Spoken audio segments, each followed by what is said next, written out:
जैसा कि आप जानते हैं आईटीआर फाइलिंग शुरू हो चुकी है, तो इसके लिए ऑलरेडी मैंने आईटीआर 1 अपलोड कर दी है ऑफलाइन एक्सेल यूटिलिटी में। अभी ऑनलाइन आईटीआर फाइलिंग शुरू नहीं हुई है, हो सकता है कि 1 हफ्ते का टाइम इसमें और लगेगा। तो अगर आप पहली बार अपनी आईटीआर फाइल करना चाहते हैं तो इसके लिए आपको इनकम टैक्स पोर्टल पर जाकर अपने आप को रजिस्ट्रेशन कराना पड़ेगा। उसके बाद ही आप अपने इनकम टैक्स के रिटर्न को फाइल कर पाएंगे।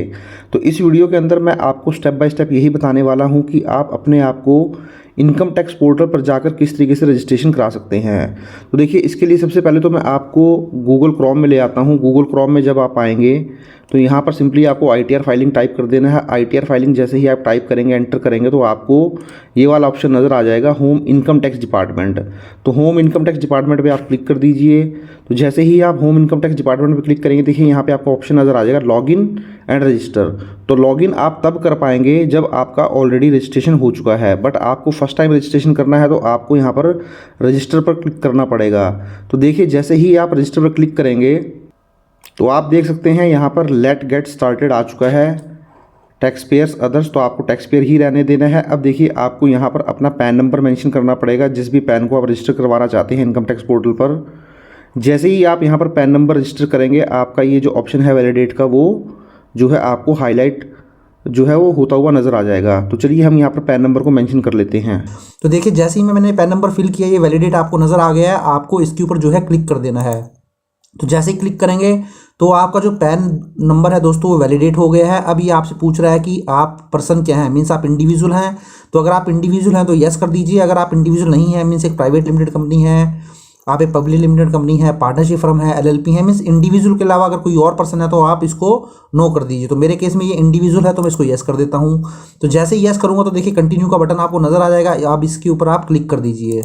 तो देखिए, जैसे ही मैं क्लिक करूंगा तो आपका जो वहाँ पैन नंबर वैलिडेट हो गया। तो यहाँ पर आपको पैन नंबर नज़र आ जाएगा और नीचे कुछ आपसे इन्फॉर्मेशन वो मांगेगा। आपका नाम मांगेगा, आपका देखिए डेट ऑफ बर्थ मांगेगा, आपकी जेंडर मांगेगा और रेजिडेंशियल स्टेटस मांगेगा।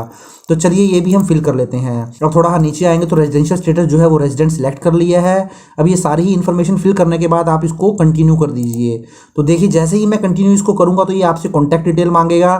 तो यहाँ पर आपका प्राइमरी मोबाइल नंबर मांगेगा, कुछ नीचे आप डिटेल मांगेंगे तो आपका जो है एड्रेस मांगेगा।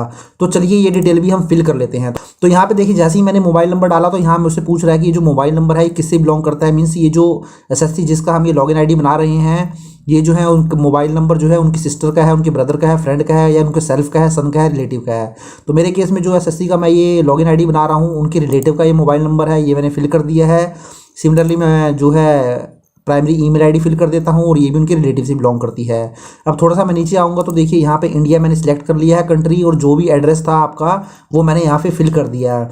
तो जब मेरा एड्रेस फिल हो जाएगा, मैं थोड़ा सा नीचे इसको करूँगा तो इसको कंटिन्यू कर दूंगा। तो देखिए, जैसे ही मैं इसको कंटिन्यू करूँगा तो जो मैंने आपको बताया था दोस्तों, आपका जो मोबाइल नंबर आपने वहाँ दिया है, प्राइमरी मोबाइल नंबर और प्राइमरी ईमेल आईडी, उसके ऊपर आपको ओटीपी आ गया होगा। तो देखिए यहाँ पर मैं ओटीपी दोनों फिल कर देता हूँ, मोबाइल भी और ईमेल भी। तो जैसे ही मैं इनको फिल करूँगा तो देखिए कंटिन्यू का जो बटन है ये आपका हाईलाइट हो जाएगा। अब आप इसको कंटिन्यू कर दीजिए। तो देखिए, जैसे ही आप कंटिन्यू करेंगे तो फाइनली ये आपको वेरीफाई करने के लिए डिटेल बोलेगा। जो आपने डिटेल फिल की है एक बार उसको क्रॉस चेक कर लीजिए आप। जैसे आपका पैन नंबर क्या है, नेम क्या है, डेट ऑफ बर्थ क्या है, जेंडर फीमेल है, रेजिडेंशियल स्टेटस में रेजिडेंट है। अगर आपको लगता है इसमें से कुछ आपने गलत फिल कर दिया है तो आप यहाँ पर एडिट में जाके उसको चेंज कर सकते हैं। तो थोड़ा सा नीचे आएंगे, आपको कॉन्टैक्ट डिटेल दिखा देगा। तो जो प्राइमरी मोबाइल नंबर था आपका रिलेटिव का वो आ गया है, आपका जो रिलेटिव का ईमेल आईडी आपने वहाँ फिल किया था वो आ गया है, और इस तरह से पोस्टल एड्रेस आ गया है। तो इसको भी एक बार आप कंफर्म कर लीजिए। अगर आपको लगता है कि आपने गलत कोई भी इन्फॉर्मेशन डाल दी है तो यहाँ पर आप एडिट करके उसको चेंज कर सकते हैं। तो देखिए, मेरे जो केस है उसमें सारी इन्फॉर्मेशन सही है, तो मैं इसको कंफर्म कर देता हूँ। तो देखिए, जैसे ही मैं इसको कंफर्म करूँगा दोस्तों, ये आपको बोलेगा आप सेट कर दीजिए पासवर्ड।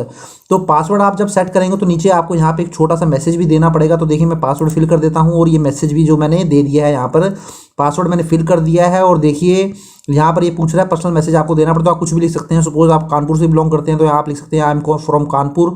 जो भी मैसेज आपको अच्छा लगे आप वो यहाँ दे सकते हैं। तो मैंने पासवर्ड फिल कर दिया है, दोनों ही जो बॉक्स हैं इसमें मैंने पासवर्ड डाल दिया है और ये पर्सनल मैसेज यहाँ पे डाल दिया, आई एम फ्रॉम गेरर। तो अब नीचे थोड़ा सा आऊँगा और देखिए इस पर रजिस्टर पे मैं क्लिक कर दूंगा। तो देखिए, जैसे ही मैं रजिस्टर करूँगा तो मेरा जो लॉगिन आईडी है वो क्रिएट हो चुका है, रजिस्टर्ड सक्सेसफुली हो चुका है। तो अब देखिए दोस्तों, रजिस्ट्रेशन होने के बाद अब मैं दिखाता हूँ आप कैसे लॉगिन करेंगे। तो देखिए, स्टार्टिंग में मैंने आपको बताया था अगर आपके पास ऑलरेडी लॉगिन आईडी है तो आप यहाँ से लॉगिन कर सकते हैं, अदरवाइज रजिस्टर आपको करना पड़ेगा। मैं रजिस्टर कर चुका हूँ, तो अब लॉगिन कैसे करना है देखिए। अब आप लॉगिन पे क्लिक कर दीजिए लॉगिन पे जैसे ही क्लिक करेंगे तो जैसे ही मैंने आपको बताया था कि आपका जो पैन नंबर होगा वही आपका यूज़र आईडी होगा, तो आप यहाँ पर पैन नंबर फिल कर दीजिए। तो जैसे ही आप पैन नंबर फिल करेंगे तो देखिए ये कंटिन्यू के लिए पूछेगा, तो आप कंटिन्यू कर दीजिए। अब देखिए आपने जो वहाँ पासवर्ड सेट किया था वही आपको यहाँ फिल करना है, तो इसके लिए आप यहाँ पासवर्ड डाल दीजिए और ये चेक बॉक्स है इसके ऊपर टिक मार कर दीजिए। तो चेक बॉक्स पे मैंने टिक मार कर दिया और पासवर्ड फिल कर दिया और अब मैं इसको कंटिन्यू कर देता हूं। तो देखिए दोस्तों जैसे ही मैंने इसको कंटिन्यू किया है तो देखिए मेरा डैशबोर्ड हो गया है, ओपन हो गया है। तो यहाँ वेलकम आ गया है, यहाँ पर नाम आ गया है, उसका ईमेल आईडी आ गया है, देखिए उसका आधार आ गया है और इंडिविजुअल के ऊपर नाम आ गया है। तो ये आपका इस तरीके से डैशबोर्ड नज़र आ जाएगा। तो ये तो दोस्तों बात हुई किस तरीके से आप जो है लॉगिन आईडी क्रिएट कर सकते हैं।